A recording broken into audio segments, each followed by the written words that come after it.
Bwana wetu et notre Sauveur. na Mwokozi wetu. Amen. Amina. Veuillez vous asseoir. Naweza kukala.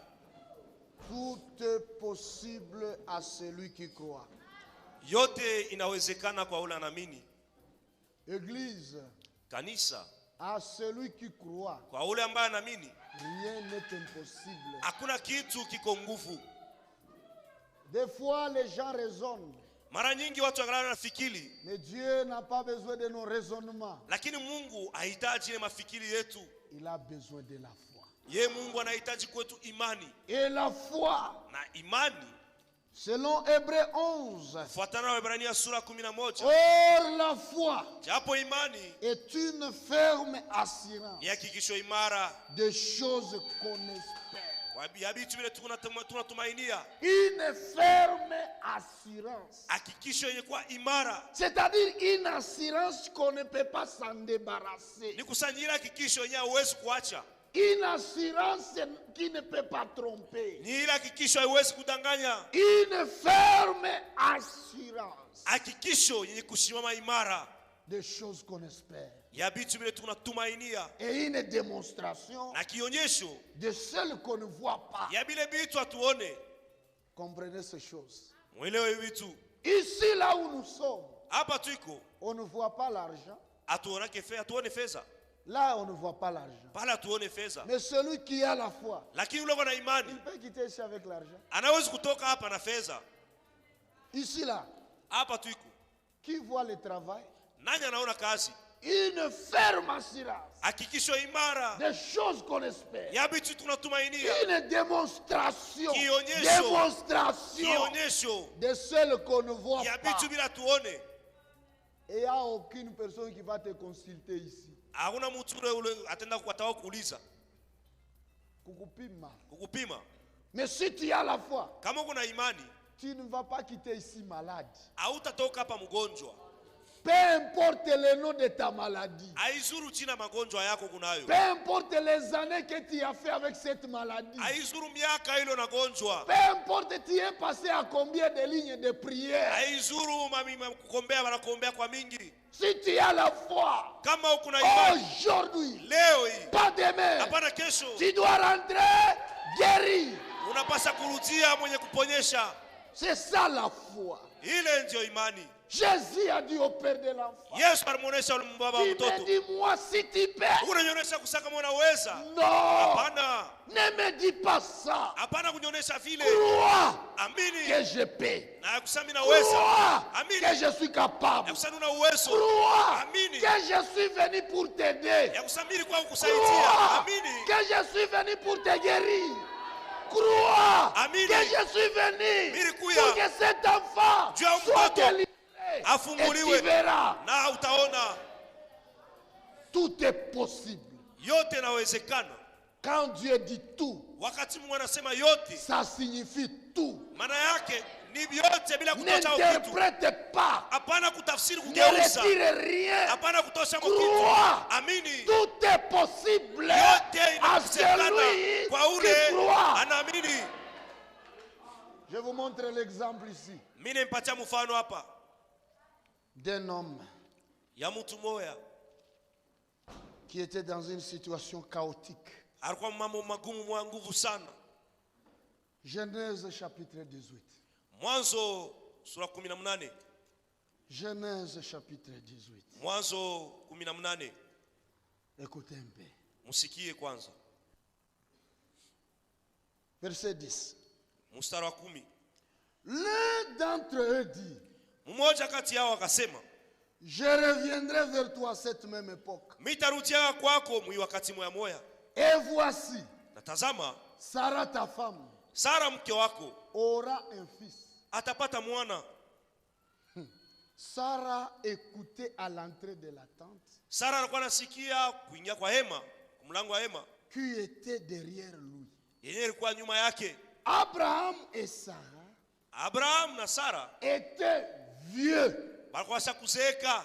Quand la Bible dit vieux, Wakati yule anasema mzee, ça signifie vieux. maana yake ni mtu wa kuzeeka. Était vieux Alikuwa kuzeeka et na avancé en âge. walikuwa na miaka ya mingi sana.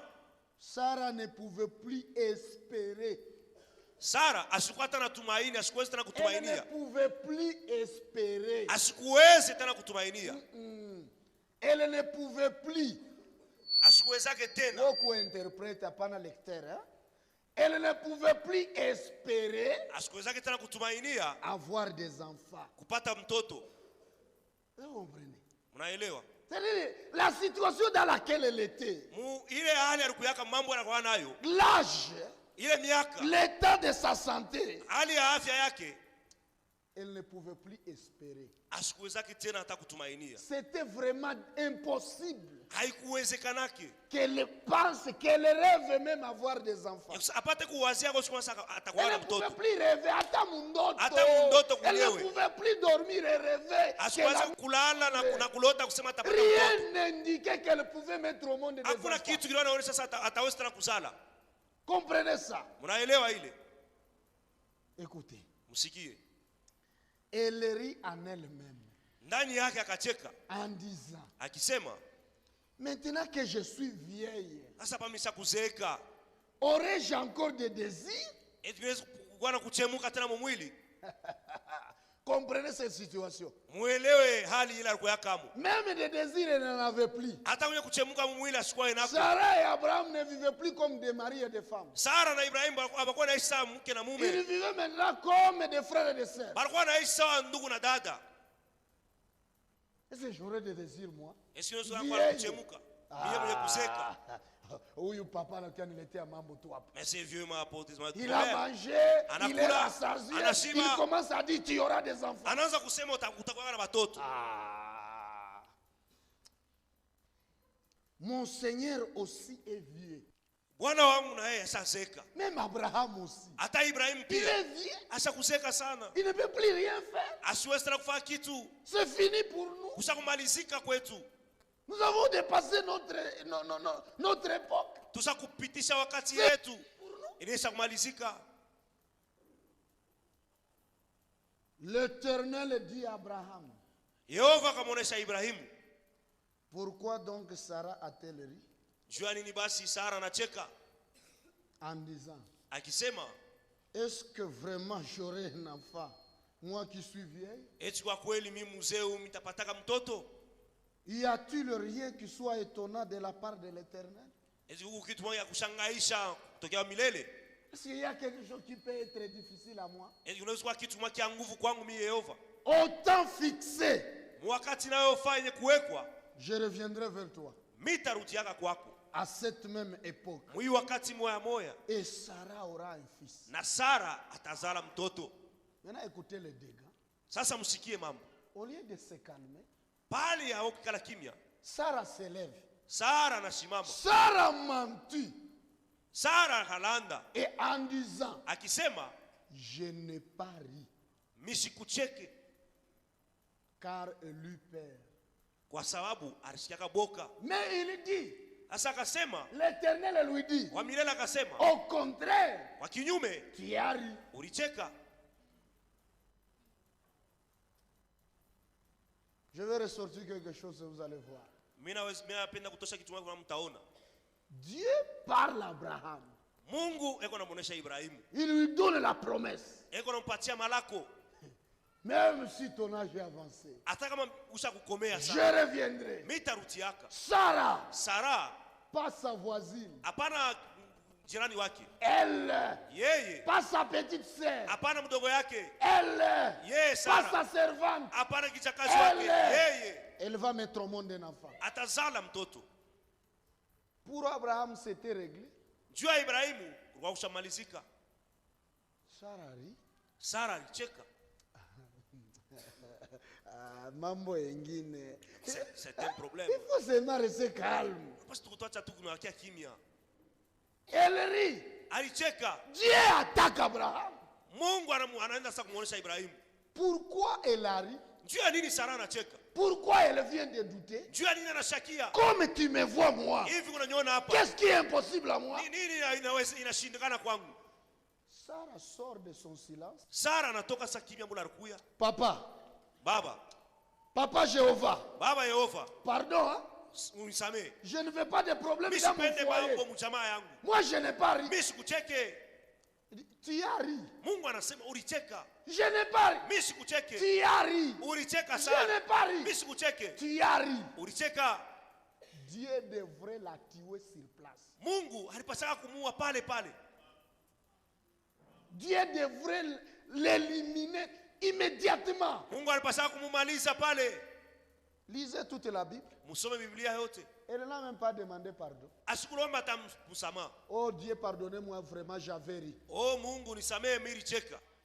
À cause de la promesse Kwa ajili ya baraka que Dieu a donnée à Abraham. yenye Mungu alipatia Ibrahimu. La parole sortie de la bouche de Dieu. Neno yenye kutoka mkinywa cha Elle ne Mungu doit pas retourner sans effet. haiwezi kurudia Elle na doit matukio. s'accomplir. Inapaswa À kutimilika. cause de cette Kwa parole, ajili ya ile neno Dieu Mungu était obligé de alishurutishwa prendre le dossier de Sarah abebe ile mambo ya Sara et de kutoka kwake classer sa dossier sans suite. na kuiweka pembeni. Même si Sarah n'a pas demandé pardon, Hata kama Sara asikulombe comme kuomba, Dieu a promis, sawa vile Mungu alilaka, disait à Abraham, asema Ibrahimu, je reviendrai et ta femme mke Sarah wako Sara aura un fils. atapataka mtoto. Il fallait que Dieu ne soit pas trouvé menteur. Ilipasaka Mungu asimuone Il mwongo. fallait que Sarah vive. Ilipasa Sara Il aishi. fallait que Sarah reste Ilipasa Sara vivante, akie mzima. conçoive Apate et kuchukua me mimba. commande des enfants. Na apate kuzaa na watoto. À cause de cette parole, Kwa ajili ya ile neno Dieu a classé le dossier sans suite. Mungu aliweka tu ile mambo ya Sara kucheka kwake anaweka pembeni. Même si tu ne demandes pas pardon, Hata kama ulombe j'ai msamaha, promis que tu auras un fils. mimi nilikuwa sio tazala mtoto. Il prend le dossier. Anabeba mambo yote. Tu as ri, Ulicheka, je n'ai pas mimi ri. sikucheke. Tu as ri, Ulicheka, je n'ai pas mimi ri. sikucheke. Tu as ri, Ulicheka, je n'ai pas mimi ri. sikucheke.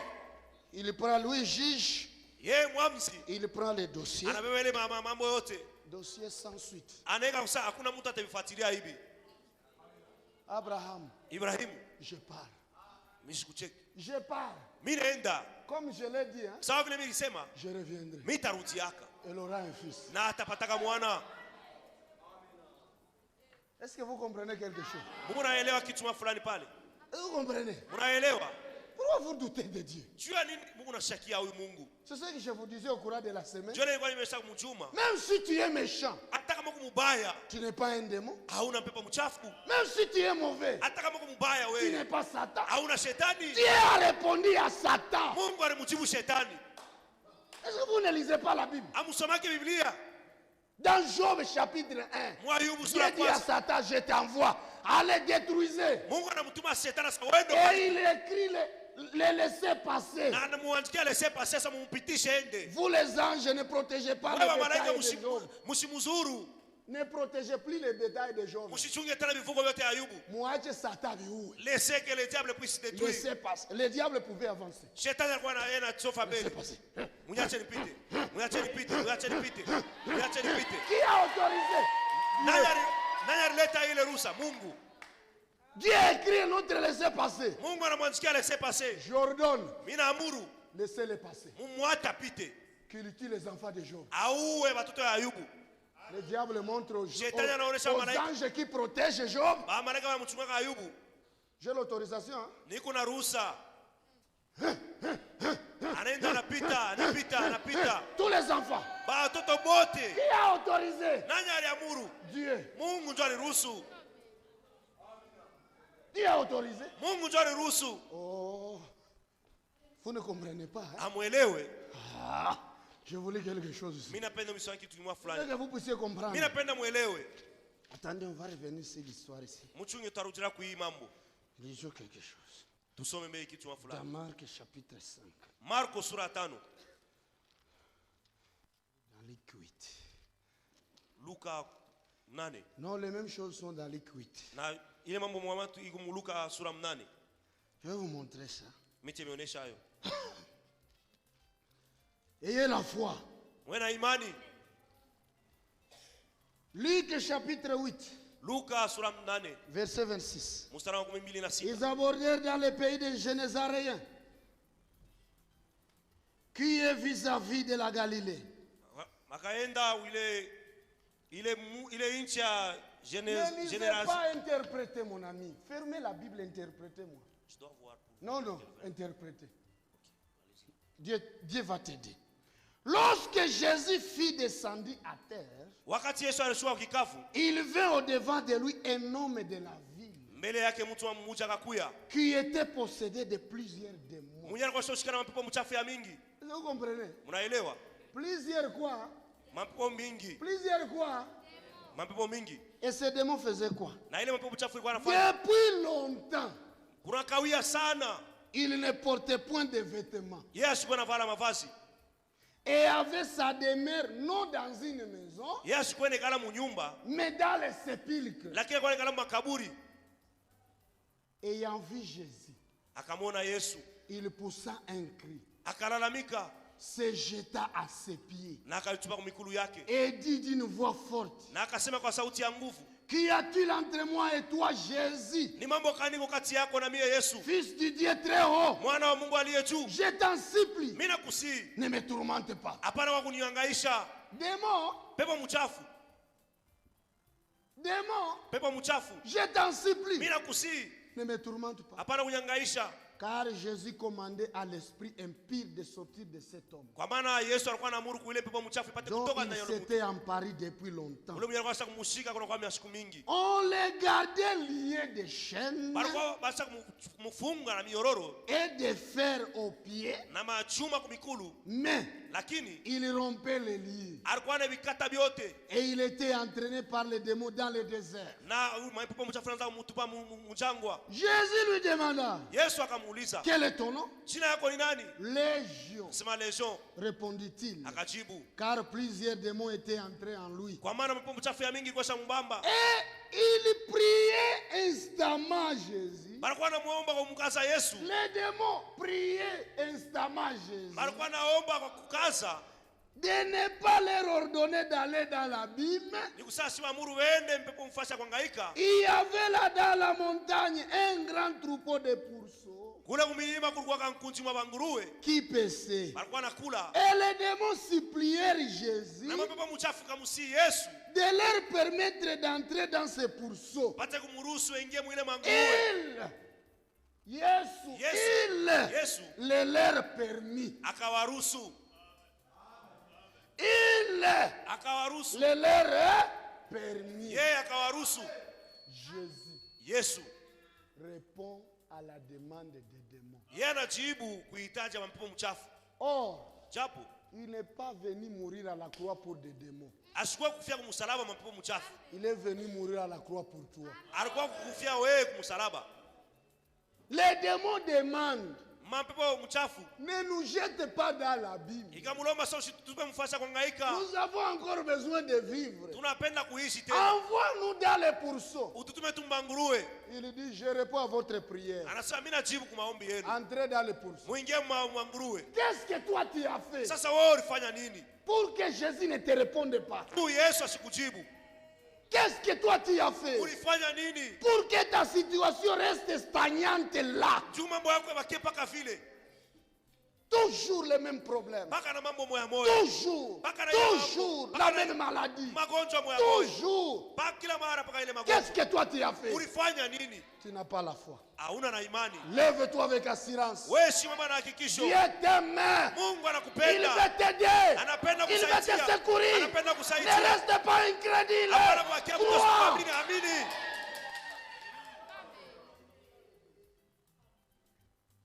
Il l'a dit ici, non? Alisema hapa tena. Dans Jérémie. Yeremia, Écoutez, msikie. j'aime ça. Mimi napendaka hii. Ce sont les paroles d'assurance. Ni maneno yalikuwa na hakikisho. Jérémie, Yeremia chapitre 29. sura ya 19, On 29. commence au verset 11. Tuanzie kumstari wa 11. Car Kwa maana je connais les projets que j'ai formés sur vous, mimi najua mapu ile kutunga juu yenu. dit l'Éternel. Hivi Yehova anasema, Pas votre pasteur, hapana mchungaji wenu, pas votre prophète, hapana nabii wenu. dit l'Éternel. Hivi Yehova anasema, Je connais les projets mimi najua mapu que j'ai formés pour ile vous. imesha kutunga juu yenu. Projet de paix Ile mapu ya salama, et non de malheur, haina haole, afin de vous donner un avenir Jua kumpatia masiwa kumbele et de l'espérance. na matumaini. Je connais les projets Mimi najua mapu que j'ai formés pour vous. yenye nimeshakutunga juu yenu. Projet de bonheur Ile mapu ya raha et non de malheur. aina ya hole. Afin de vous donner un avenir Jua kumpatia masiwa et kumbele de vous donner de na l'espérance. kumpatia tena tumaini. Vous m'invoquerez Mutaniitaka et vous partirez. na mutaenda. Vous me prierez Mutaniombaka et na je vous exaucerai. mite mijibu yaka. Il n'a pas dit je verrai si je peux vous exaucer. Asikuseme mitaona kwanza kama C'est naweza. précis. Vous me prierez Mutanombaka et na je mi vous exaucerai. mite mijibu yaka. Ne prie pas pour ne pas recevoir la réponse. Hapana kuomba kisha upate kintu. Priez pour recevoir la réponse. Omba juu upate jibu. Lui-même l'a dit. Ye mwenyewe alisema Et ce que l'Éternel était pour Israël, kile wa milele alikuwa kanju ya Israeli. c'est ce qu'il est pour l'épouse. Jo kile iko kwa bibi harusi wake. Vous me chercherez Mutanitafutaka et vous me trouverez. na mutanipataka. Si vous me cherchez de tout votre cœur, Kama munanitafuta kwa moyo wenu wote, je me laisserai trouver par vous. mumiteri achili ya mutanipata. Dit l'Éternel. Hivi Yehova anasema,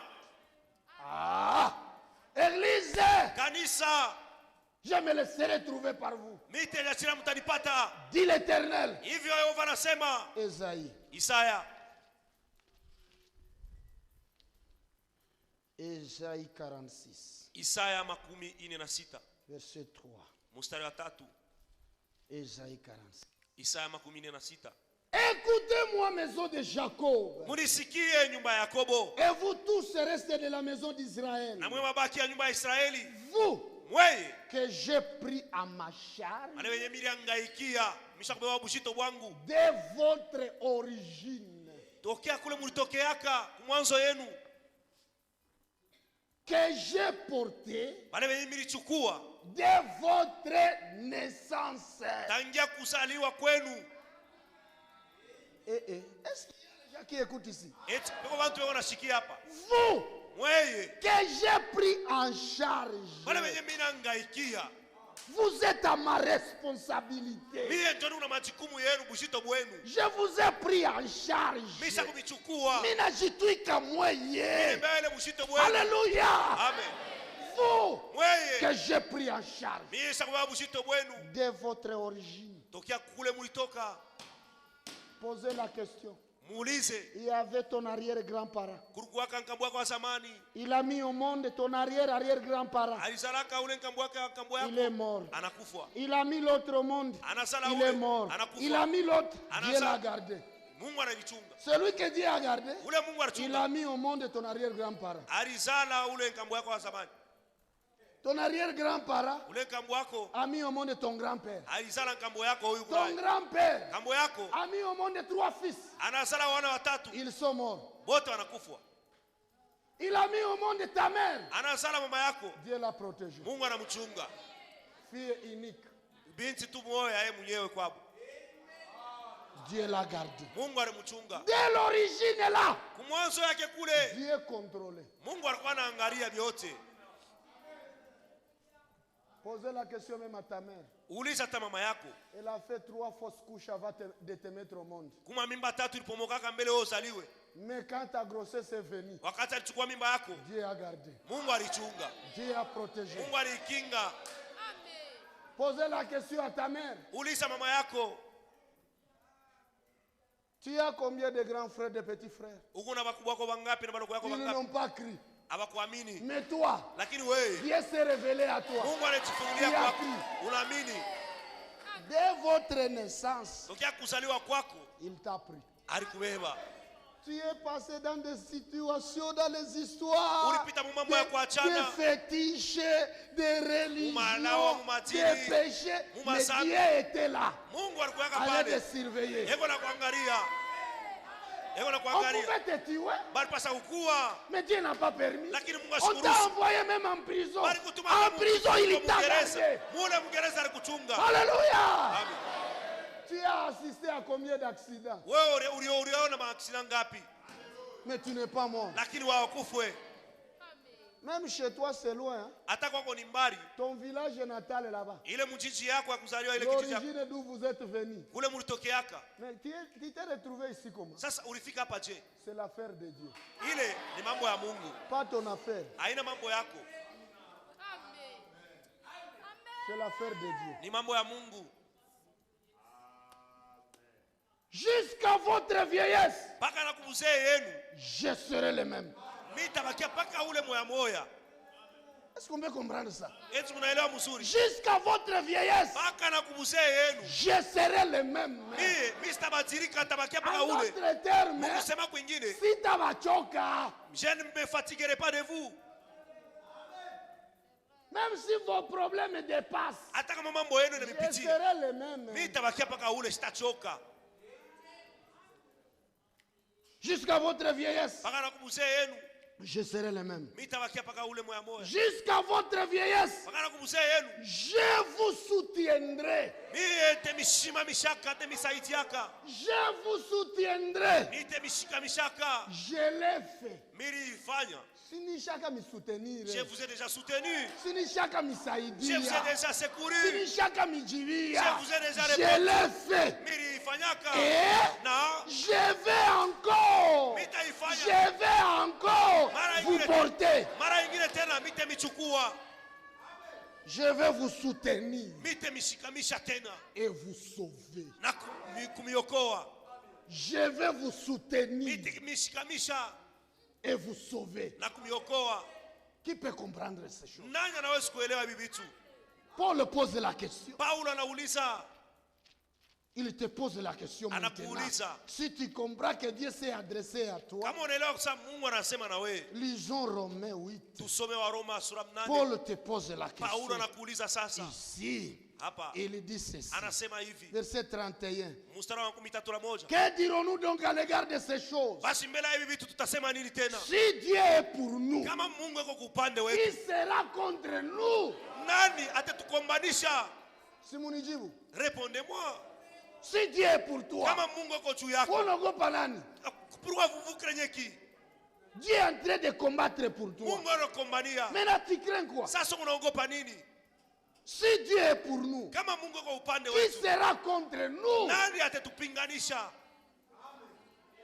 Lui, Dieu, Yeye Mungu qui n'a point épargné son propre fils, mwenye asikuepushe mwana wake, mais qui l'a livré pour nous. lakini alimtoa juu yetu. Comment Sasa je, ne nous donnera-t-il pas aussi toutes choses avec lui? asitetupatia vitu vyote pamoja na mwana wake? Tupande mon révélation. Allons dans la révélation. Lui, Dieu, Yeye Mungu qui a accepté mwenye alikubali, aliyechika de venir dans la chair humaine, akuye mumwili ya mtu, parler comme un homme, aseme sawa mtu marcher comme un homme. na anatembea sawa mtu. Lui, Dieu, Yeye Mungu qui a accepté alichika de venir dans la chair anakuya mumwili ya mtu pour te sauver. juu ya kuokoe. Comment Sasa je, il va refuser de te donner toutes choses? anaweza kukatala kukupatia kila kitu? Alors que pour te répondre, Japo njoo kujibu, ils ne font plus qu'ils viennent dans la chair. haina tena sasa anapaswa kuya mumwili. Pour te répondre, Juu ya ils kukujibu, ne font plus que Jésus meurt. haina tena njuu Yesu akufe Il tena. est déjà mort. Acha kufuaka. Pour te répondre, c'est répondre seulement. Juu ya kukujibu, ni kukujibu tu. Vous n'a douté nini? Pourquoi doutez-vous? Esaïe Isaya 43, 1. 43 mstari wa kwanza. Écoutez ce que Dieu dit ici. Msikie kile Mungu anasema hapa. Esaïe. Isaya. J'aime ça. Mimi napenda. Ainsi parle maintenant l'Éternel, Hivi sasa Yehova anasema, qui t'a créé au Jacob, mwenye alikuumba o Yakobo, celui qui t'a formé au ndiye Israël. alikutunga Israeli. Ne crains rien. Usiogope kitu. Apparemment, vous n'écoutez pas. Mimi naonekana sasa mshikie. Ne crains Rien. Usiogope kitu. on va dire tout qui. Mais pourquoi vous êtes resté Tuseme silencieux? tu amen. Dites amen. Ulisababu kinywa kupale. Tu as oublié ta bouche à la Sema tu maison. amen. Dites seulement amen. Mungu anakuonesha wewe. Dieu te dit. Ne crée rien. Usiogope kitu. Na sida yenyewe. Même le sida. Usiogope. Ne craignez pas le sida. Na diabete. Que ça soit la diabète. Usiogope. Ne craignez Na pas. hypertension. Que ça soit l'hypertension. Usiogope. Ne craignez pas. Na madeni. Et même les dettes. Usiogope. Ne les craignez pas. Na chômage. Même le chômage. Usiogope. Ne les craignez pas. Na impolitesse ya bibi. Et même l'impolitesse de ta femme. Usiogope. Ne crains pas. Mungu atamushange. Dieu va la transformer. Ne crains, hein?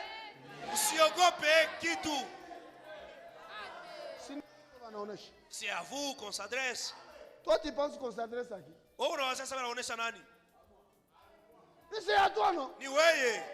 Si Dieu est réellement ton père, Kama Mungu kweli il kweli baba te yako dit ne crains rien. anakuonesha ya asubuhi, C'est-à-dire usiogope. tu ne dois rien craindre. Na usiogope kitu. Même le chômage, Hata wenye kukosa ne kazi crains pas. usiogope. Même si tu es aveugle, Hata kama ne crains ukipofu pas. usiogope. Même le cancer, Hata ne kansa crains pas. usiogope. Même l'hémorroïde, Hata ne hemoroide crains pas. usiogope. Même les péchés, Hata ne zambi crains pas. usiogope. Il va pardonner les Hata péchés. same mazambi.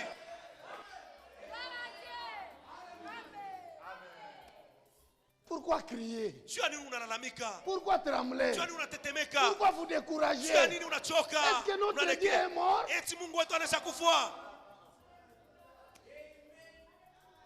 Ne crains rien. Usiogope kitu. Car Kwa maana je te rachète. mimi nakukomboa. Je te rachète. Niko nakukomboa. Je t'appelle par ton nom. Na niko nakuita kwa jina lako. Tu es à moi. Wewe ni wangu. Amen. Il connaît mon nom. Anajua jina langu. Il connaît mon adresse. Anajua anwani yangu.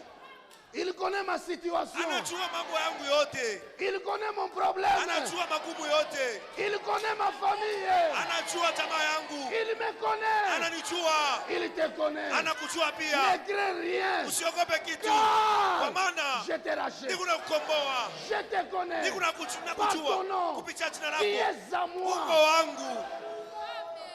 Amen. Tu es à moi. Wewe ni wangu. Tu es à moi. Wewe ni wangu.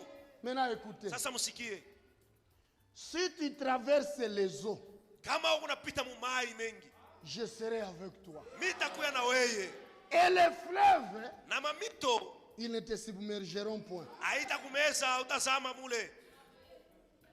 Si tu marches dans le feu, Na kama ukitembea kwa moto, tu ne te brûleras pas. wewe hautalungula. Et la flamme Na yenye kibiriti ne t'embrasera pas. haitakuamba. Pourquoi? Juu ya nini? Car Kwa maana je suis l'Éternel, mimi ni Yehova, ton Dieu, Mungu wako, le Saint d'Israël, mtakatifu wa ton Israeli, sauveur. mwokozi wako.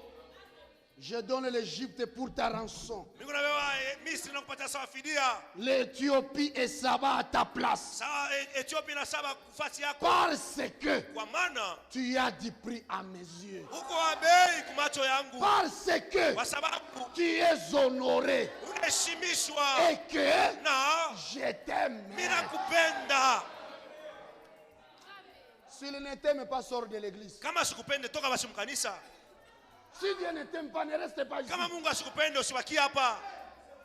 Frère, Ndugu, s'il ne t'aime pas, ne le sers pas. kama Mungu asikupende usimtumikie. S'il ne t'aime pas, toi aussi ne l'aime pas.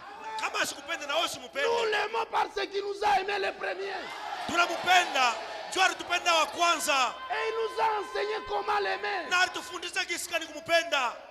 Il nous a honorés. Alituheshimia. Dans cet âge, Mwili kizazi. les choses Vitu. dans lesquelles Mule les prophètes jetaient les regards muna ambayo nabii alikuwa et anaangalia. attendaient l'accomplissement. Na alikuwa anachunga Ils utimilifu. attendaient la révélation. Alikuwa anachunga Cela ne ufunuo. leur avait pas été donné. Ile Mungu Mais nous, alikupatie, lakini Dieu sheye les a révélés. Mungu alifunula.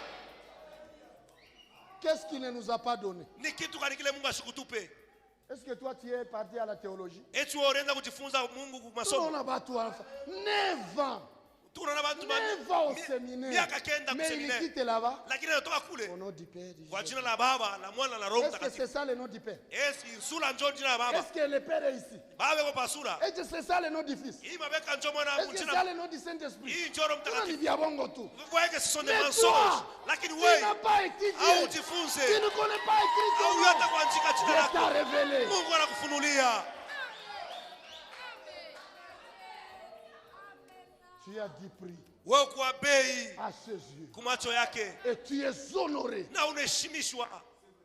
Tu es honoré. Na unaheshimishwa. Frère, Ndugu, si dans les quartiers, kama mkartie yako on ne t'appelle pas pasteur, hawakuitake pastori mchungaji, uko frère wa faux. tu es un faux frère. Uko wa faux. Tu es un faux frère. Tout Répands-toi. dans les quartiers, Mu makartie, à l'école, kumasomo, au travail, kukazi. on va regarder ton comportement. Banangalia tu namna kwa Et non, kujitwala. huyu ni pasteur. On dirait que celui-ci est un pasteur.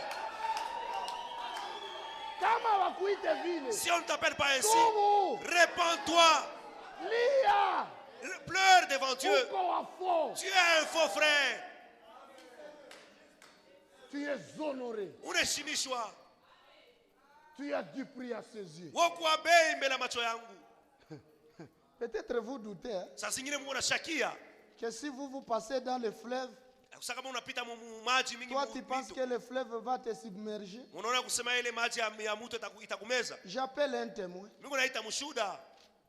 Témoin, Mshuhuda venez ici. kuya hapa. Jonas. Yona, Kuyo tuoneshe viens nous le dire. kama ni vya kweli Si c'est vrai au ni vya bongo. ou si nous mentons. Kama ni vya kweli Et tuamini. si c'est vrai, nous Kama ni allons vya croire. bongo tuvikatale. Mais si c'est faux, nous n'allons pas croire. Jonas chapitre 2, Yona sura ya pili, verset 2. mstari wa pili. Jonas dans le ventre du poisson Yona mtumbo wa samaki pria l'Éternel son Dieu. akaomba Yehova Mungu Il wake dit, akisema, dans ma détresse, mutabu yangu j'ai invoqué l'Éternel. miri mwita Yehova. Ou Wapi?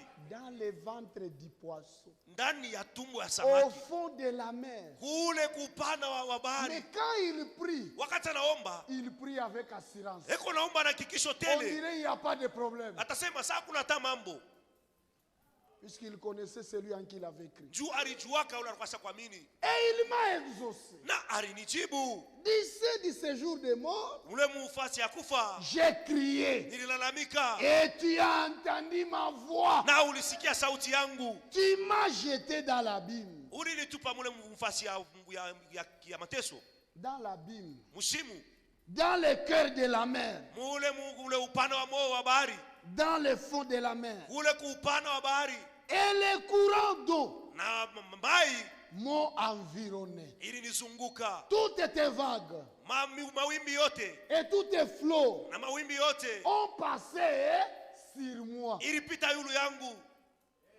Je disais, Nilikuwa nasema je suis chassé loin de ton regard. mimi nafukushwa mbali na uso Mais- wako, lakini Je verrai encore ton saint temple.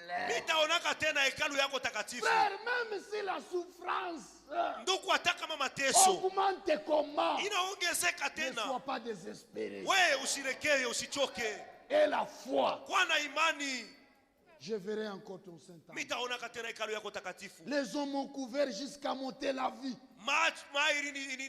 Iliniziwa mpaka karibu nikufe. L'abîme m'a enveloppé. Shimo ilinifunga, Les roseaux ont entouré ma tête. matete yote ilizunguka kichwa yangu. Je suis descendu jusqu'aux racines des montagnes. Milishuka mpaka kumizizi ya milima, Les barres de la terre kule chini sana. m'enfermaient pour toujours. Ilikuwa kunishika kule, Mais- lakini Tu m'as fait remonter, ulinipandisha yulu, vivant mwenye kuwa hai de la fosse. kutoka mshimu Éternel, hein? wa milele. Mon Dieu, Mungu wangu, quand mon âme était abattue wakati nafsi yangu ilikuwa yenye kuchoka au-dedans de moi, ndani yangu, je me suis souvenu de l'Éternel. nilikumbuka Yehova Et ma prière na maombi yangu est parvenue jusqu'à toi. ili kufikia Dans ton saint temple, hekalu yako takatifu. Ceux qui s'attachent à des vaines idoles bale beko nejifunga kuma masanamu ya bongo éloignent de la miséricorde. ende shambani na borema Pour moi, juu yangu je t'offrirai des sacrifices mitakutoa masadaka avec un cri d'action de grâce. na malalamiko ya shukrani. J'accomplirai le vœu que j'ai fait. Mitatimiza kiapo kile nilifanya. Le salut Okovu vient de l'Éternel. inatokea kwa Yehova. Quand il a terminé Wakati alimaliza de prier comme ça, kukuomba hivi, l'Éternel parla au poisson. Yehova kaonesha samaki Et le poisson vomit Jonas sur la terre. na samaki kamutapika Yona kukikavu. Acha nikuibie siri. Que je vous dise un secret, un mystère. Lorsque tu as un problème, Wakati kuna mambo, tu as une requête, ukuna hitaji, tu pries, unaomba, aucune réponse. haupate jibu. Tu gênes, Unafunga aucune chakula, réponse. hakuna jibu. Ne prie plus pour ça. Usiombe tena ile mambo. Kama unaigusia mu maombi, Si vous priez encore, vous mentionnez cela, loue Dieu. sifu tu Yehova. Commencez à louer Dieu pour ça. Wewe tumusifu. Seigneur, merci pour cette situation. Baba, asante kwa Merci. mambo. Asante. Tu es grand, tu es fort, tu es puissant. Tu dépasses ces problèmes. Toi, le Wanapita hii mambo, wewe Mungu wa uwezo yote, wewe Mungu wa kuweza. Oh Seigneur, Oh Mungu, merci. asante Tu Bwana. m'as créé homme, Ulinyumba tu uzi. m'as créé femme, Ulinyumba tu mwanamke m'as donné mwanaume. un mari, Ulinipatia tu m'as bwana. donné les enfants, Ulinipatia watoto. tu m'as donné la maison, Ulinipatia tu nyumba. m'as donné le travail. Ulinipatia kazi. Oubliez ça. Wewe sabu tena ile Tu mambo. verras comment ça va se régler. Na utaona jinsi gani Mungu atajibia kwa ile mambo. Si tu étais témoin mwingine, Appelons notre témoin. est-ce que nawe balikutupa mu moto? Et tu as été jeté dans la fournaise ardente. Ulitoka amo ulikufa? Et tu es sorti sain et sauf ou tu es mort. Simuulize témoin. Mais Jonas s'est jeté, Yona walimutupa. mais il est sorti. Alitoka Il a loué Dieu na alimusifu et il a encore servi. na aliishi tena. Posons la question à un autre témoin. Tuulize tena mshuhuda mwingine. Daniel, Danieli chapitre 3. sura ya 3. Est-ce qu'il y a un témoin? Eti kukuwa mshuhuda, Il y a des témoins. kukuwa shuhuda Et leur témoignage est vrai. na ushuhuda wao ni ya kweli. Verset 14.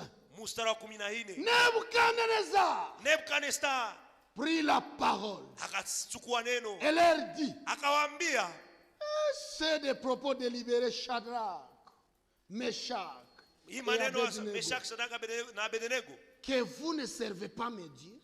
mwa mnashinda kutumikia Mungu wako. Est-ce que c'est des propos délibérés? Munataka tu. Munataka tu, Mwe benyewe munataka tu tu. kukataa kutumikia Munadeside tu. Mungu. Munachukua mipango. Muko mu royaume yangu. Vous êtes dans mon royaume. Munadeside mwe Vous prenez benyewe. une décision vous-même. Ao ni mademwe na mingi. Ou ce sont les démons qui se sont emparés de vous Juu musitumikie miungu yangu. pour que vous ne serviez pas mes dieux. Écoutez, hein? Musikie. Est-ce que l'église est là? Kanisa iko hapa. Que vous ne servez pas mes dieux. Sa- msitumikie Et que vous n'adorez pas la statue d'or que j'ai élevée. na mshabudu tena sanamu ya dhahabu mliweka. Maintenant, tenez-vous prêts. Sasa pa mkwe tayari.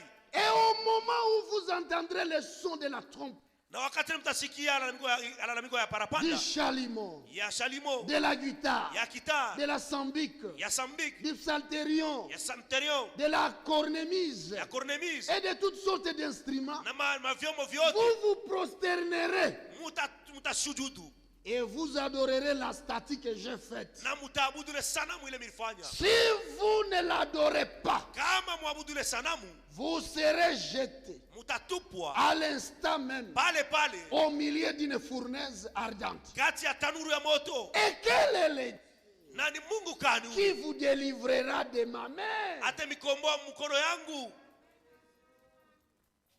Vous parlez de problème. Mungu nasema juu ya mambo. Est-ce qu'il y a un problème? Ça ce n'est pas un problème ça. Hein? Un roi là qui s'élève comme ça, Mfalme tu mwanashimama. ce n'est pas un gouverneur, oh, ou t'as fait recours. Un roi. Ana liwala msoto Un roi. mfalme Et puis de la grande puissance. wa inchi moja kwa ya uwezo sana. Première puissance mondiale de son époque. Uwezo ya kwanza mudunia C'est mlio qu'en katika. dehors de lui, il y a plus un autre roi qui peut juger ces dossiers. Ni kusema nje yake hakuna tena mfalme mwingine anaweza kuamua ile mambo. Écoutez la réponse d'un croyant. Sasa msikie jibu ya mwaminifu. Écoutez la réponse. Msikie jibu. Shadrach, Shadrach, Meshach, Meshach Abednego na Abednego répliquèrent au roi Nebuchadnezzar. wakamjibu mfalme Nebukadnezar, Nous n'avons pas besoin de te répondre là-dessus. pale hatuhitaji hata kukujibu. Kwa hii mambo hatutakomante. Nous n'allons pas commenter, nous n'avons même pas besoin de te Voici. répondre. Tazama, Notre Dieu Mungu wetu que nous servons mwenye tunatumikia peut nous délivrer de la fournaise ardente. ana uwezo kutukomboa muile tanuru ya moto, Et il nous délivrera de ta main, na atatukomboa toka mkono yako, ô roi. oh mfalme. Sinon, Kama ina vile même s'il ne le fait pas, hata kama asifanye, sinon, sache, ô roi, yua o mfalme, que nous ne servirons pas tes dieux hatutatumikia, hatutaabudu miungu et yako, que nous n'adorerons pas la statue d'or que tu as élevée. na hatutasujudu mbele ya ile sanamu ile ya dhahabu ulitunga. Vous comprenez la réponse des croyants? Munaelewa jibu wa waaminifu? Si tu étais là, Kama ulikuwa pale avec ta sagesse là, na ile hekima yako contre la foi, yenyewe inapinganisha imani, tu viendrais, Daniel. oh utakuja tupa Danieli, Tu viendrais, Meshach, upaswa kwa Meshach, Shadrach, Shadrach, Abednego. Abednego. Ce n'est pas dans le cœur. Haina mumoyo, Vous ne croyez pas. amwamini. Mais faites semblant, adorez seulement. Nikusa amwamini mumoyo, mwe Vous, mfanye tu sambla vous ne mwabudu tu. croyez pas. Lakini mwe mwamini, Adorez seulement. mwe mwabudu muiname tu. La sagesse contre la foi. Hekima kupinganisha imani. Shadrach, Shadrach, adorez seulement. mwabudu tu Vous n'allez pas ukimwa. mourir. Hamutakufa. Dans le cœur, vous adorez Dieu. Mumoyo wenu, Mais mshamwamini devant les Mungu yeux wenu. du roi, adorez seulement. Lakini mbele ya macho Ah, ya mfalme, ah. utange tu magoti Chez mwabudu. Tunakatala. Nous refusons. Moins. Allez-y adorer. Écuménisme. Allez, Allez dans votre écuménisme. allez-y. Mwende. Nous refusons. Chez tunakatala. Moins de théologie. Allez à la Chez théologie. tunakatala. Non, nous refusons. À tout end. Nous n'irons pas. Allez-y. Écoutez maintenant. Musikie sasa. Sur quoi? Yulo ile. Sur quoi? Yulo ile. Nebuchadnezzar Nebukadnezar. fut rempli de fureur. Yeye akasirika sana. Il changea de visage. Yakabadilisha hata uso. En tournant ses regards contre Shadrach Angalia sana Meshach, Shadrach et na Abednego. Abednego. Il reprit la parole Akachukua neno et ordonna na akamuru de chauffer la fournaise. baenda washofe tanuru 7 fois, mara 7 plus qu'il ne convenait de la chauffer. sawa vile ilikuwa abakuwa baishofe 7 fois, mara 7. chauffez ça. Muende mushofe, muongeze moto. Je vais les écraser. Mimi Je vais tebaponda les mule. éliminer. Tebaharibu. Je vais leur prouver que je suis roi. Tebaonesha kusema mimi ni Ça va mfalme. prouver. Mimi tabaonesha. Puis, Kisha écoutez. msikie. Puis, Kisha il commanda à quelques-uns des plus vigoureux soldats akamuru kuaskari wa nguvu de son armée, wa jeshi yake, des paracommando, maparakomando, de lier Shadrach, bafunge Shadrach, Meshach, Meshach, Abednego, Abednego et de les jeter dans la fournaise ardente. na wapate kuwatupa mtanuru ya moto. Vous comprenez, hein? Munaelewa? Verset 22. Mstari wa 12. Comme l'ordre du roi était sévère Sawa vile ile amri ya mfalme ilikuwa mkali sana, et que la fournaise était extraordinairement chauffée, na tanuru wanakuwa sasa kuongeza moto sana, la flamme ile mitimbirimbiri ya moto tua les hommes qui avaient jeté Shadrach, Meshach et Abednego. ikaua wale watu wanaenda kutupa Meshach, Shadrach na Abednego mtanuru. Église, Kanisa ce n'était pas facile, hein? haikukuwa mambo ya teketeke. Les militaires bien formés, Baskari wenye kujifunza des mzuri, paracommandos, bapara komando ils étaient là. balikuwa pale. Le roi a donné l'ordre. Mfalme Allez, akaleta amru, allez, agizo, fournaise, chauffez. mwende mshofe tanuru. 7 fois. Banaongeza moto mara 7. C'est que même celui qui est là-bas, Hata uleko kule à Kasumbalès, ukasumbalesa devrait sentir la chaleur de la fournaise. anapasa kushikia ile kivukuto ile tanuru. C'était devenu grave, Ilikuwa gani ya nguvu sana, terrible, ya hatari, extraordinaire. na mumo wa nguvu sana. Meshach, Meshach il appelle Abednego. anamwita Abednego, Il dit comment? nije La nuit s'est passée bien. ulilala mzuri? Oui, oui. Ndio. Tu n'as pas eu un rêve? Hakupate ndoto? Ataka moya. Même pas un seul. Hakuna. Il n'y a pas.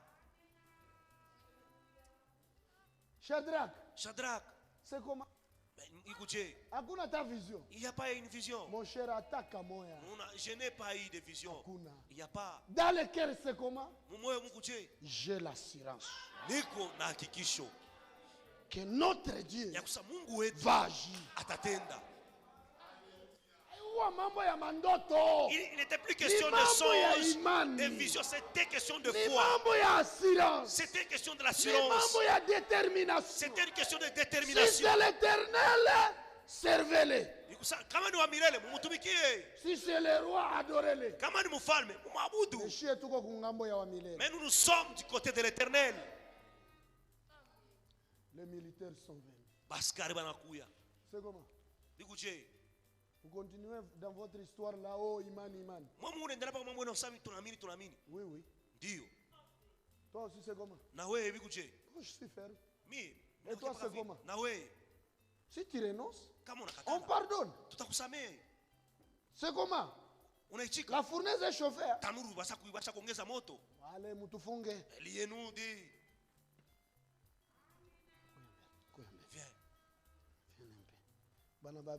On les a pris.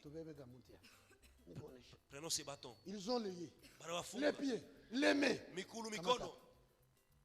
Puisqu'ils étaient des militaires bien formés, la fournaise est là.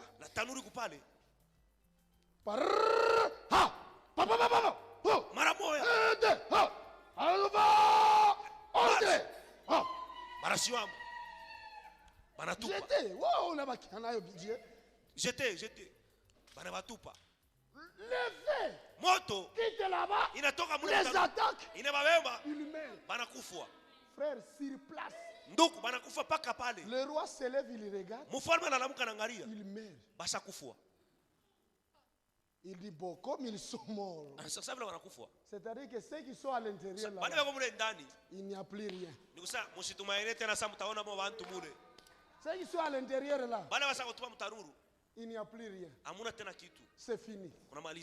Même la cendre ne va pas voir. C'était leur pensée. Mais celui qui est à nous est plus grand, est plus fort que la fournaise. Celui qui est à nous est plus puissant, est plus fort que la maladie. Celui qui est à nous est plus fort, plus puissant que les problèmes.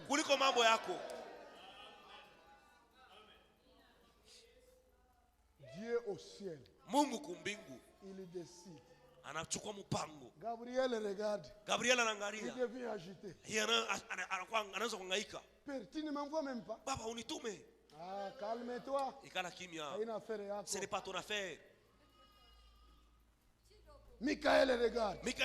Il prépare son armée. Allez, paradez. Venez. L'armée était là. Éternel. Tu sais comment je suis. Il y a tes enfants là-bas qui sont tourmentés. Nous sommes prêts avec nos épées pour aller effacer Babylone de la carte. L'Éternel regarde. Calmez-vous. Ce n'est pas votre affaire. Ça c'est moi. J'irai. Alléluia. Amen. L'ange qui contrôle les eaux. Il dit Seigneur, tu te rappelles, hein? Tu m'avais envoyé. Lorsque les gens n'ont pas voulu se repentir, du tas de Noé, j'ai touché les robinets. J'ai touché là-bas. Nous les avons terminés. Maintenant, Seigneur, regarde, je suis prêt. Hein? Avec mes agents, je suis prêt ici. Envoie-moi. Je vais toucher les robinets. D'abord la fournaise, je vais éteindre. Et après, je vais effacer Babylone de la carte. Seigneur, dis un mot. Dis un mot. Calme-toi. Cette affaire n'a pas besoin d'eau. N'a pas besoin d'eau. Calme-toi. J'ai vu Tu penses qu'il n'a pas vu ta situation? Tu penses que Dieu ne voit pas ta maladie? Tu penses qu'il ne voit pas tes problèmes? Tu penses qu'il ne voit même pas tes péchés? Il connaît tout. Il voit. Gardez le silence. Aujourd'hui, vous saurez que notre Dieu est vivant.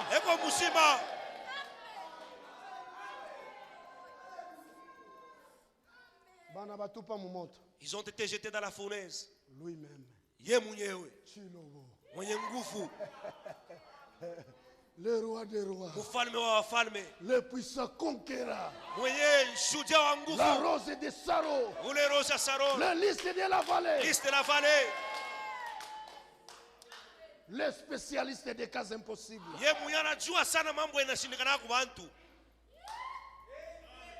Le combattant qui n'a jamais perdu de bataille. Lui-même. Il s'élève de son trône. Debout.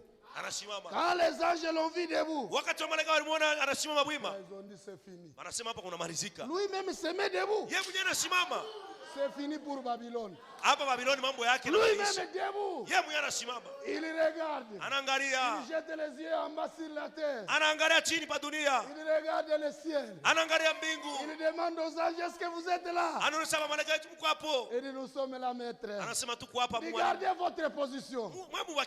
Chacun a sa position. Michael, tu es là. Sensibilise ton armée. Que personne ne bouge. Du Seigneur, ça va.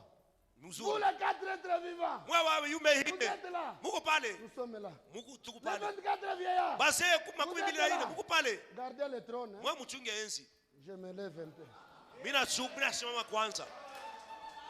Il s'élève.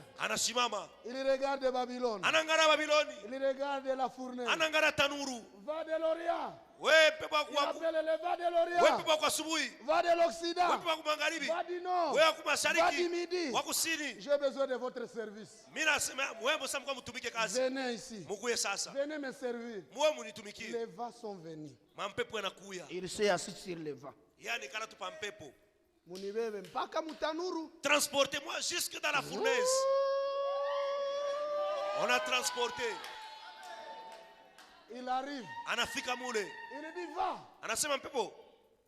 Murudie sasa pafashi yenu. Il dit au feu. Est-ce que vous me connaissez? C'est moi le feu dévorant. Quand je suis là, si vous ne faites pas attention, je vais vous dévorer. C'est moi le feu dévorant. Choisissez. Vous voulez me servir? Ou vous voulez servir Nebukadnezar? Dieu, Mungu, on va te servir. tutakutumikia tu. Comme vous voulez me servir, allez-y. Mwendeni. Attaquez les cordes qui ont lié Shadrach, Meshach et Abednego. Mankamba. Attaquez ça. Détruisez tout. Mais ne touchez même pas leurs poils. Ne touchez pas aux cheveux. Ne touchez pas aux ongles. Touchez seulement aux liés. Laissez-les libres maintenant. Le servir Dieu. Il appelle Shadrach. Meshach. Abednego. Vous êtes là? Nous sommes là, maître. Nous savions que tu vas venir. Et comme tu es venu, laisse-nous te montrer que nous t'aimons. Sina baba Sina baba banaanza kuabudu.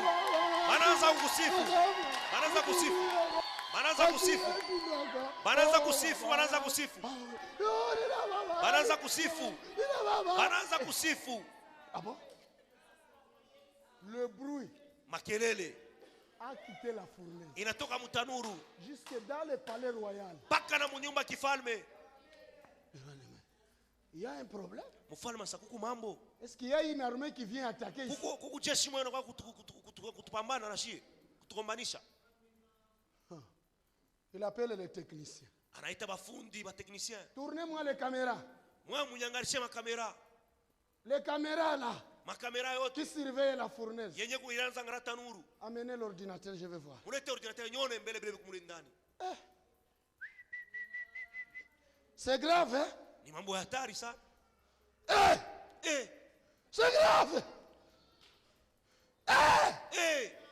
C'est grave, hein? Mambo hatari. Regardez ce qu'il dit. Musikie sala anasema. Écoutez. Musikie. Toujours dans Daniel. Danieli.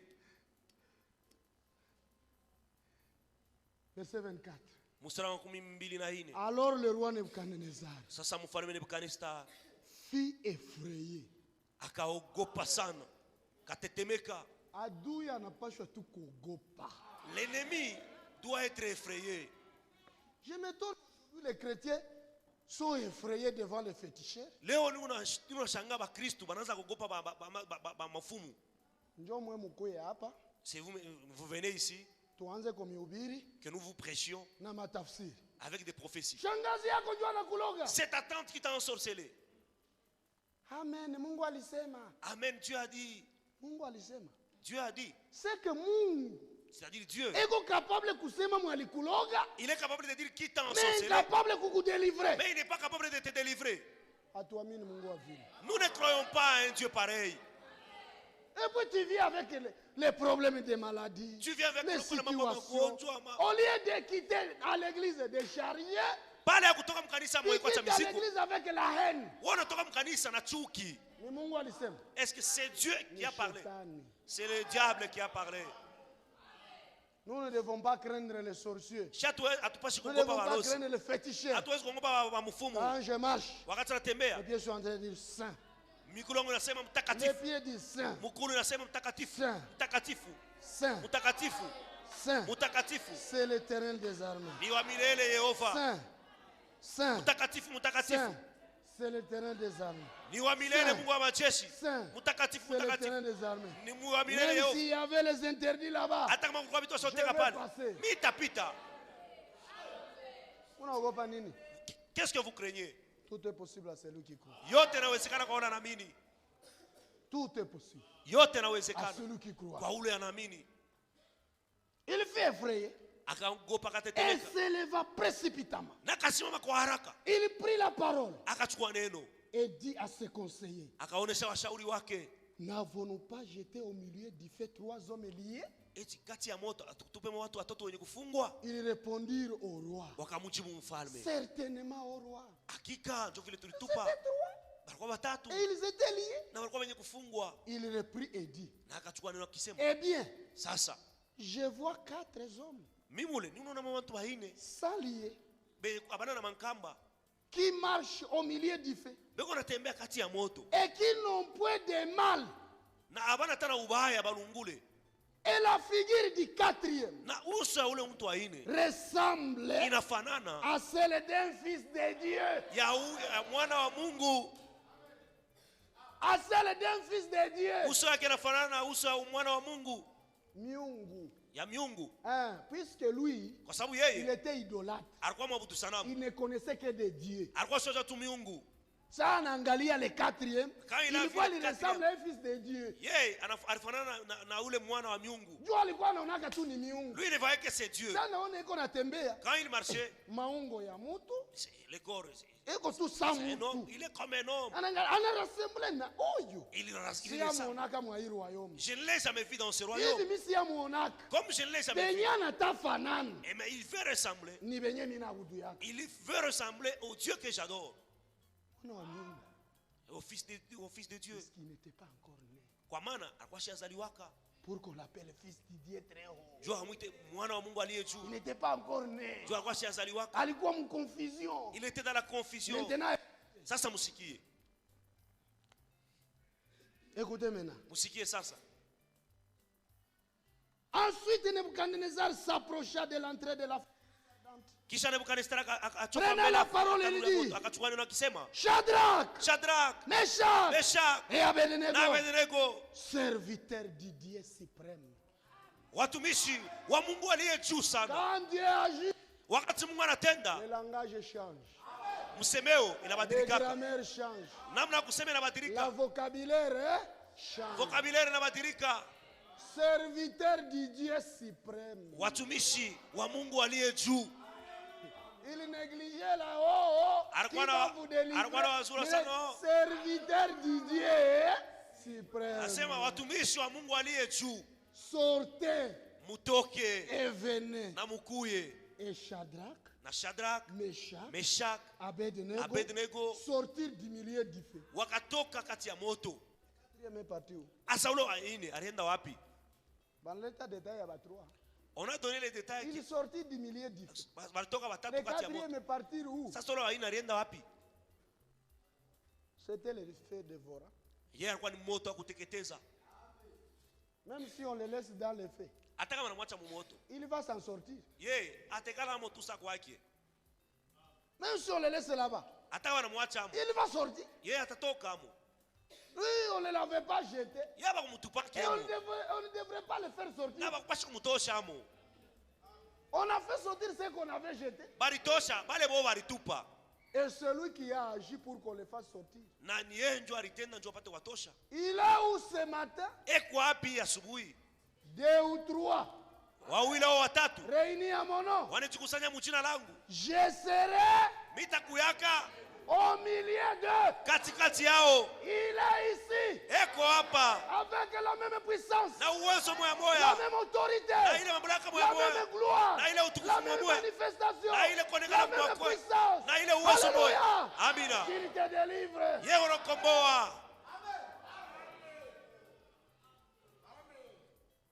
Ils sont sortis. Baritoka. Toi aussi tu vas sortir. Na wewe utatoka.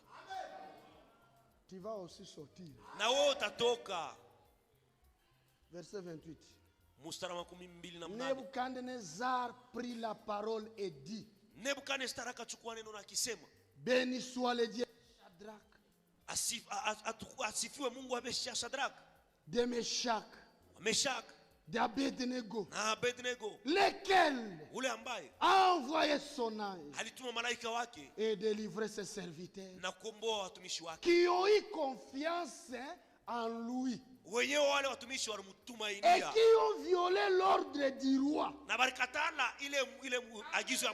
et livré leur corps plutôt que de servir et d'adorer aucun autre Dieu que leur Dieu.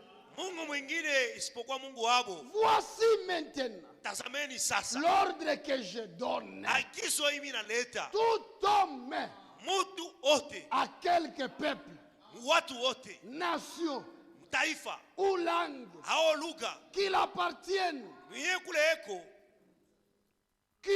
qui parlera mal du Dieu de Shadrach, de Meshach, d'Abednego, sera mis en pièces.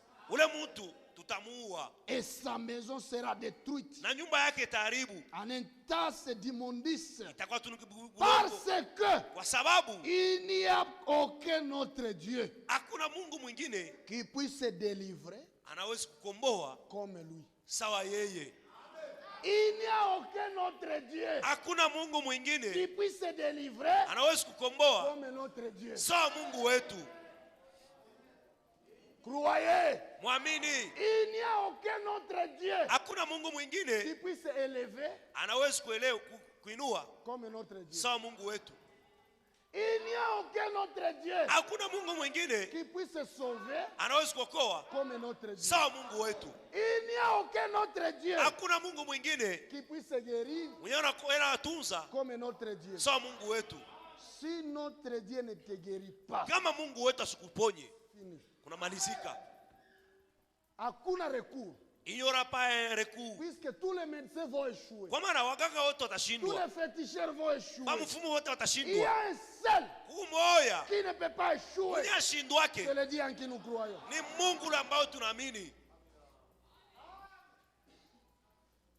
Écoutez. Msikie. Écoutez un peu ici. Msikie. 1 Samuel 17. Samueli wa kwanza sura 17. Écoutez un peu. Msikie. L'homme de Dieu nous dit ceci. Mtumishi wa Mungu anasema hivi. Verset 32. Mstari wa 32. David dit à Saïl. Daudi akamwonyesha Saul. Que personne basi mtu hata moya ne se décourage asichoke à cause de ces Philistins. Kwa ajili ya huyu Filistini. Est-ce que vous êtes là? Mko hapa? Que personne, basi mtu hata moya, qu'il soit petit, au mtoto, qu'il soit grand, au mkubwa, qu'il soit vieux, au mzee, qu'il soit jeune, au kijana, femme, homme, mwanaume au mwanamke, riche ou pauvre, mtajiri au maskini, que personne mtu hata moya ne se décourage asichoke, ashilekee à cause de sa situation. kwa ajili ya mambo yake. Que personne Mtu hata moya ne se décourage. asichoke, ashilekee. Munachoka? Vous êtes fatigué, vous êtes lassé, Vous êtes découragé? vous êtes découragé. Que personne Mtu hata moya ne se décourage. asichoke, ashilekee. Il dit ton serviteur Mtumishi wote ira. ataenda. Ton serviteur, Mtumishi wako David, moi David ira mitaenda se battre kukombana avec lui. na ule Mfilistini. Le fils de David Mwana wa Daudi s'est déjà battu. asa kukombanaka. Jésus, Yesu fils de David, mwana wa Daudi il a déjà terminé. asa kumalizaka le mambo, Il a combattu asa kukombana et il a vaincu. na alishinda, Et il est venu devant nous. na alikuya mbele yetu, Il nous a regardé. alituangalia. Oh, Yo chérie, pendwa, je t'aime. mimi nakupenda. Chérie, Pendwa, je t'aime. mimi nakupenda. Il nous a regardé. Alituangalia, Il dit chérie, anasema mpendo, ozalokola motema na ngai. wewe usa moyo wangu, Je t'aime fort. mimi nakupenda sana, Je suis fort. niko na nguvu. Est-ce qu'il ne nous a pas aimés? Eti asikutupende? Est-ce qu'il ne nous a pas aimés? Asikutupende? Hey. Toi, tu penses que nous sommes qui ici? Wewe unaona sasa tuko banani shi hapa? Nous sommes la fiancée de Jésus. Shi tuko chumba wa Yesu. Wewe una wake. Tu ne lui appartiens pas. Si tu ne lui appartiens pas, sors. Kama wewe una wake toka. Nous sommes la fiancée. Shi tuko chumba wa Yesu. J'ai un chéri. Hein? Niko na mpendo wangu. Mon chéri, c'est Jésus. Mpendo wangu ni Yesu. Il m'a aimé. Alinipenda. Il me protège. Eko ananikinga. Il me garde. Ananichunga. Il me sécurise. Ananikinga. Il me secoue. Ananisaidia. Il me guérit. Ananitunza. Il me délivre. Ananikomboa. Il me lave. Il me sanctifie. Il me donne le Saint-Esprit. Alléluia. Amen. Qu'est-ce qu'il m'a refusé? Ni kitu kingine nilikatalia. Walisema hatakupa nini? Qu'est-ce qu'il t'a refusé? Qu'est-ce qu'il a dit qu'il ne te donnera pas? Ni nini alisema kupatia? Tout est possible. Yote inawezekana À celui. kwa ule anaamini. Ton problème c'est de ne pas croire. Mambo yako njoo uamini. Si tu crois, Kama unaamini, tu verras. utaona. Osez de croire seulement. Pima tu kuamini. Osez de croire Pima tu kuamini. que tu peux quitter ici sans sucre. Utoke hapa bila musiki. Pima tu kuamini. Ose seulement de croire. Aseme leo busubuhi. Que ce matin, Mitatoka mwa hii kanisa bila diabète. que je quitterai cette église sans diabète. Ose. Utatoka. Tu sortiras ici sans diabète. Pima tu. Ose de croire seulement. Puisque tout est possible à celui qui croit. Kwa maana yote inawezekana kwa ule anaamini. Dada, Longtemps stérile. unakawia sana tasa. Kuamini. Ose seulement de croire. Pima tu. Ose. Sema mii. Dites seulement moi ici. Mu juillet. Au mois de juillet, Taanza kutematema. je vais commencer à jeter la salive. J'aurai la grossesse. Mais t'as pas ta Pima vie. tu. Ose. Pima. Ose. Pima. Ose. Pima. Ose. Tu verras. Na utaona. Puisque tout est possible. Kwa maana yote inawezekana. Pima tu. Yote. Frère, pima tu. Ose mon frère. Pima tu kusema Ose. hii année haitaisha niko locataire. Pima tu Dis seulement que kuamini. cette année ne se terminera pas que je sois toujours locataire. Pima tu kuamini. Ose de croire. Aseme mie hii année Dis-toi ça cette année. haitaisha niko locataire. Je ne serai plus Pima tu. locataire. Ose de croire. Frère, Ndugu, sœur, dada, pima tu. osez seulement Kuamini. croire. Aseme mie. Et dites que Hii moi, semaine que cette semaine haitaisha niko hypocrite. ne se terminera pas que je sois Pima hypocrite. kuamini. Ose de croire. Qui dit c'est cette semaine ne se terminera pas qu'elle soit toujours comme elle. Ose.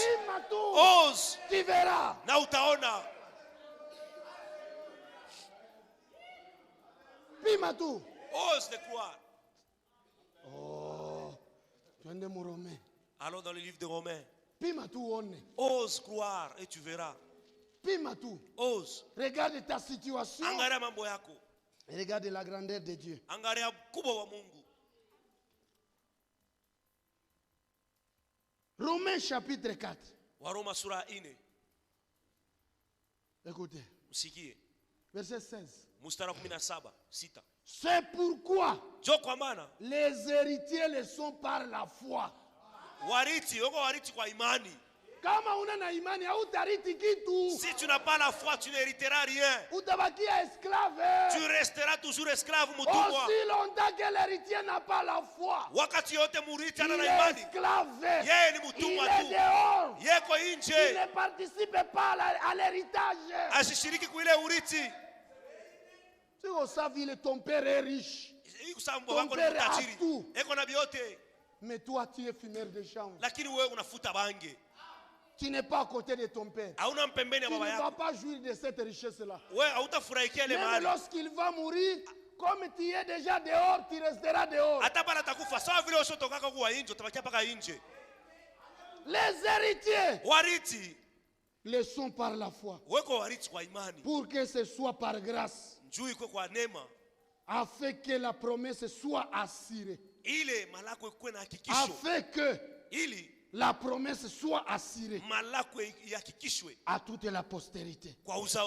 Non seulement à celle qui est sous la loi, mais aussi à celle qui a la foi d'Abraham. Notre Père à tous ces.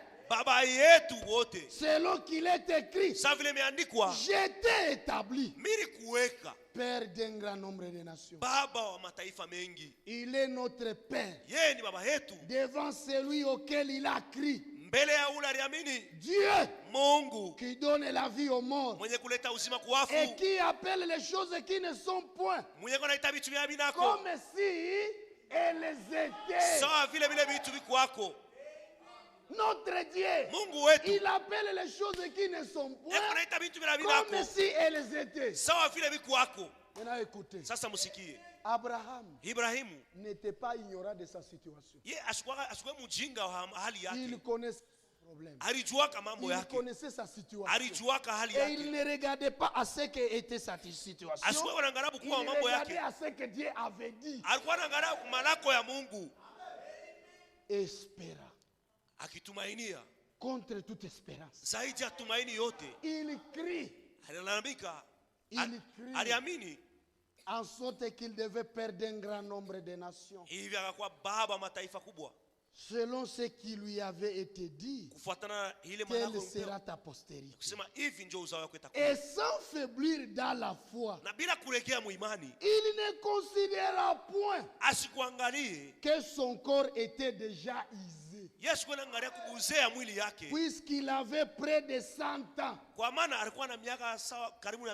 et que Sarah n'était plus en état d'avoir des enfants. Il ne douta point par incrédulité au sujet de la promesse de Dieu. Mais il fut fortifié par la foi, donnant gloire à Dieu, et ayant la pleine conviction que ce que Dieu promet, il peut aussi l'accomplir. Abraham, il marchait comme ça. Près de 100 ans. La Bible dit isé. Amorti.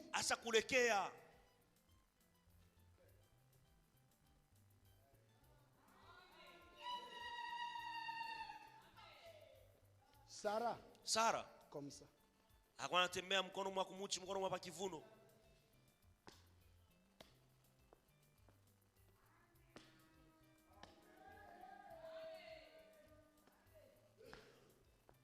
Amorti. Asa kuchoka. Sans espoir. Bila tumaini. Quand il regarde au corps, wakati anaangalia mwili, il dit certainement je ne peux plus mettre au monde. Sasa kwa kweli na hii mwili yangu siwezi kuzaa. Quand il tourne le regard vers Dieu, lakini akimwangalia Mungu, il voit la promesse. Anaona malako. Comme c'est Dieu qui a dit. Sawa vile Mungu alisema. Je vais mettre au monde. Mitazala.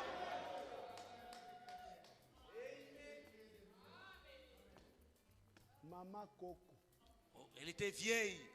Tout le monde l'a salué, Maman Coco. Elle n'est pas à l'hôpital pour se faire consulter. Bonjour Maman Coco. Jambo Nkambo. Bonjour. Jambo. Comment ça va? Habari yako?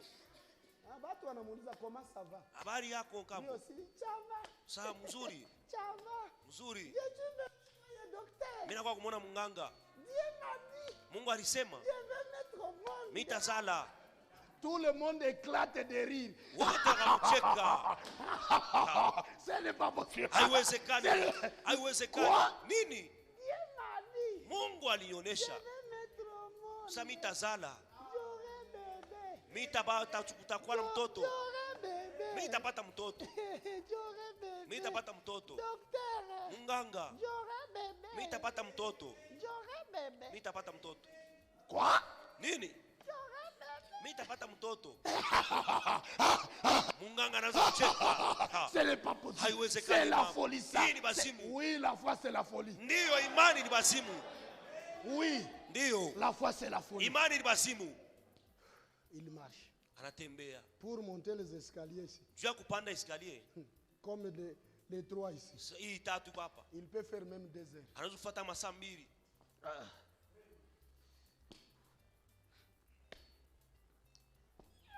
Mais un jour, siku moja, Dieu regarde. Mungu anaangalia. Dit Abraham est ferme. Ibrahim asosimama imara. Dieu regarde. Mungu anaangalia. Pendant que Sarah marchait comme ça. Sara alikuwa anatembea hivi. Dieu descend. Mungu anashuka. Avec puissance. Na uwezo. Sarah ça Sara anasikia mifupa inaanza kurudiana.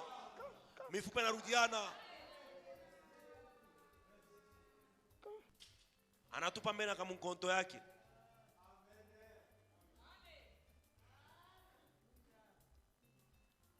Anakuwa kiana. Anavala kikwembe mzuri.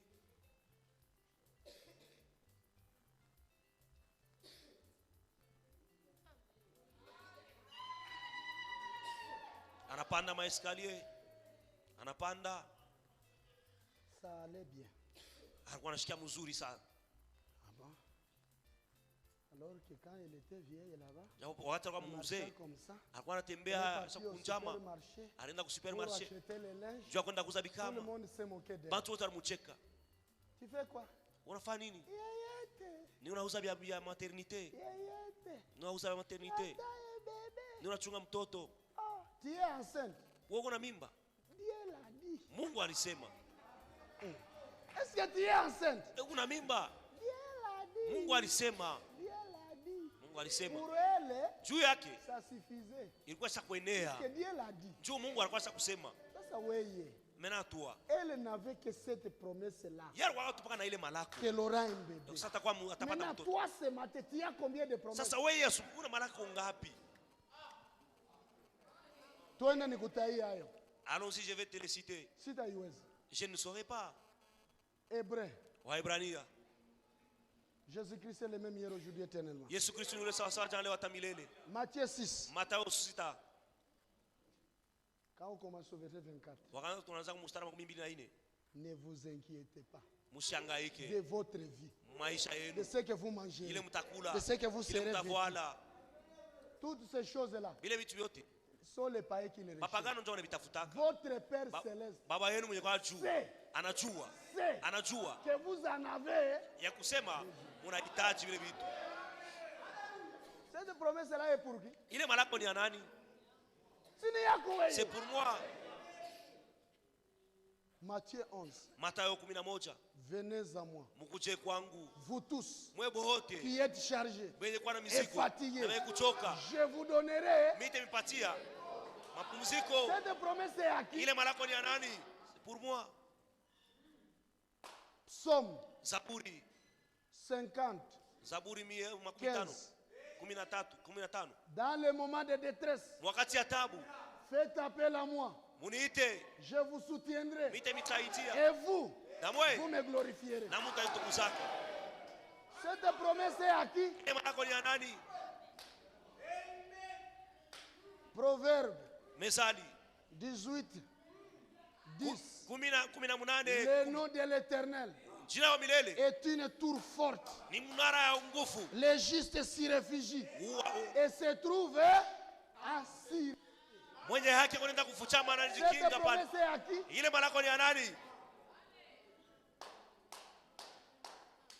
Jean 14. Tout ce que vous demanderez à mon nom, je vous le donnerai. Si vous demandez quelque chose au Père à mon nom, je vous le donnerai, afin que le Père soit glorifié dans le Fils. Cette promesse-là est à qui? Sarah avait une seule promesse. Elle a crié. Elle n'a pas douté. Mais toi, tu as plus de 900 promesses. Plus de 900. Pour toi, tu as même des exemples. Même des cas difficiles. Tu peux lire au sujet de la stérilité. Tu peux regarder Anne qui a pleuré. Dieu l'a donné un enfant. Pourquoi tu doutes toi? Tu as combien de promesses? Tu as combien de promesses? Et tu fais quoi de ces promesses? Quand Josué a été appelé pour succéder Moïse, Dieu ne lui a donné aucune promesse que toi, Josué, tu arrêteras le soleil. Il n'avait pas cette promesse. Mais lorsqu'il est poste du devoir, il voit les Amoréens qui doivent être éliminés. Il voit la nuit venir. Il dit non. Celui qui m'a envoyé m'a dit de tuer les Amoréens. Maintenant, il faut la lumière. Il tourne. Il parle à Dieu. Et puis il retourne. Soleil, ne te déplace pas. Maintenant la reste. Sans douter. Hein? Vous savez combien de promesses? Marc 11. Si quelqu'un dit à cette montagne, jette-toi dans la mer, et ne doute plus à son cœur, ce qu'il dit s'accomplira. 1 Jean 3. Si nous avons de l'assurance, tout ce que nous demanderons, il va nous les donner. 1 Jean 5, 14. Il dit ma promesse ni à nani. Ces promesses sont pour qui? C'est que Dieu il reste dans l'histoire comme ça. Non. Vous avez combien de promesses? Même le prophète l'a dit. Partout où ce message sera prêché dans son originalité,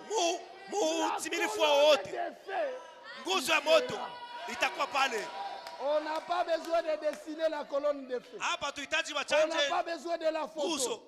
Mais cette présence, cette puissance en toi, en moi, sur toi, Alléluia. Notre Dieu, il est Emmanuel. Dieu avec vous avez des promesses. 2 Corinthiens. Ces promesses-là sont pour vous. 2 Corinthiens. Chapitre 6. Même nous qui vous prêchons. Verset 1. Nous travaillons avec Dieu. Nous travaillons avec Dieu. Notre présence ici n'est pas vaine. Matthieu chapitre 10 verset 7. Allez, prêchez et dites, le royaume des cieux s'est approché. Écoutez maintenant. Guérissez les malades. Si Dieu nous a envoyés ici, c'est pour que les malades soient guéris.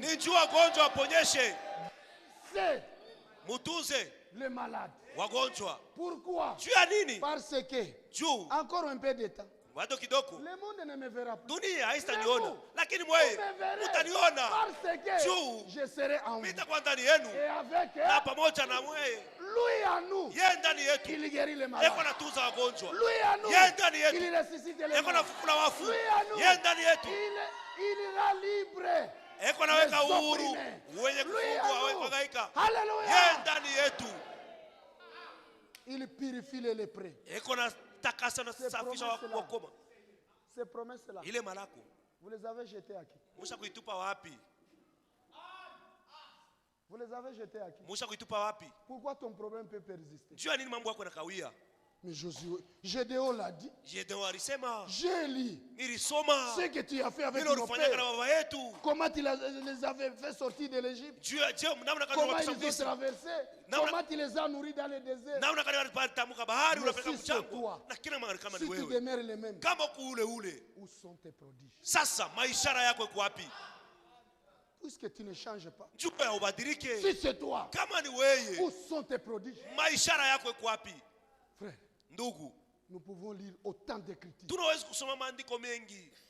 Pour lire Actes des Apôtres, Matendo ya Mitume chapitre 3, sura 3.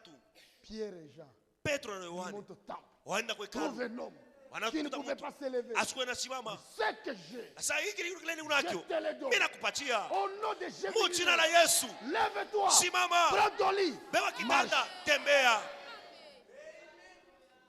Pierre est mort, Petro alikufa, Jean est mort. Yohana alikufa, Le Dieu lakini Mungu qui utilisait Pierre, ule Mungu alikuwa anatumia Petro, qui utilisait Jean, alikuwa anatumia Yohana, il est vivant.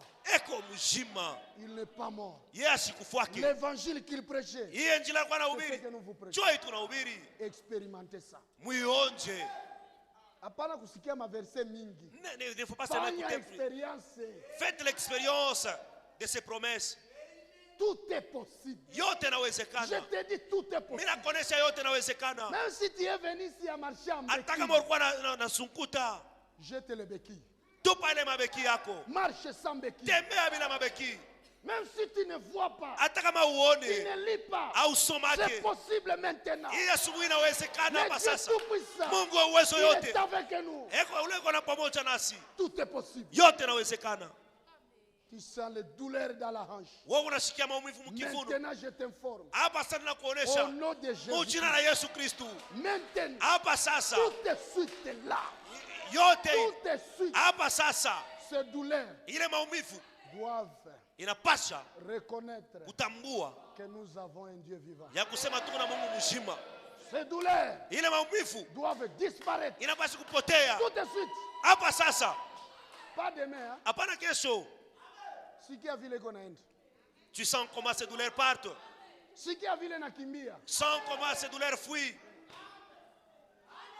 Quand nous lisons Wakati tunasoma l'Acte des Apôtres, Matendo ya Mitume chapitre 5, verset 12, sura ya 5 mstari wa 12, beaucoup de miracles miujiza mingi se faisaient ilikuwa nafanywa par les mains des apôtres. kupitia mikono ya mitume. Au point que Fulani mkipimo on amenait les malades balikuwa wanaleta wagonjwa sur les couchettes. pa vitanda, On les étalait dans le balikuwa wanabalarisha. de sorte que quand Pierre passait, Unaona kusatu Petro akipita, que son nom kimvuli yake touche les malades inagusa tu et que mgonjwa, leur maladie les quitte. magonjwa yanatoka. Ce n'était pas Pierre qui faisait ça. Haikuwa Petro alikuwa anafanya vile, C'était Dieu en lui. ilikuwa ni Mungu ndani ya Petro. Et Dieu en nous, Mungu ndani yetu il fait les mêmes choses. eko anafanya vitu vimoya. Je vous montre qu'il le fait. Niko nimeonyesha na sasa kunaifanya. Wale walikuwa na madolere muhanshi basimama. Tous ceux qui ont des douleurs, qui avaient des douleurs à la hanche, peuvent se tenir debout. Mettez-vous debout. Musimame.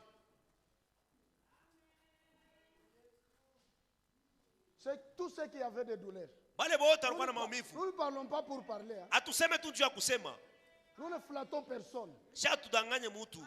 Nous parlons au nom du Dieu Tout-Puissant. Tuko nasema mjina la Mungu wa uwezo yote. Est-ce que les douleurs sont encore là?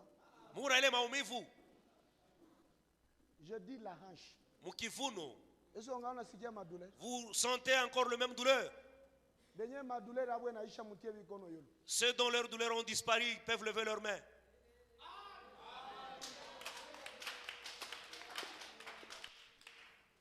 Qui l'a fait? Nani anaifanya? Qui l'a fait? Nani anafanya? Croyez-vous qu'il est là? Mnaamini kusema kwa hapa? Tout est possible. Yote inawezekana. À celui. Kwa ule. Tous les malades mettez-vous debout. Bagonjwa bote mshima.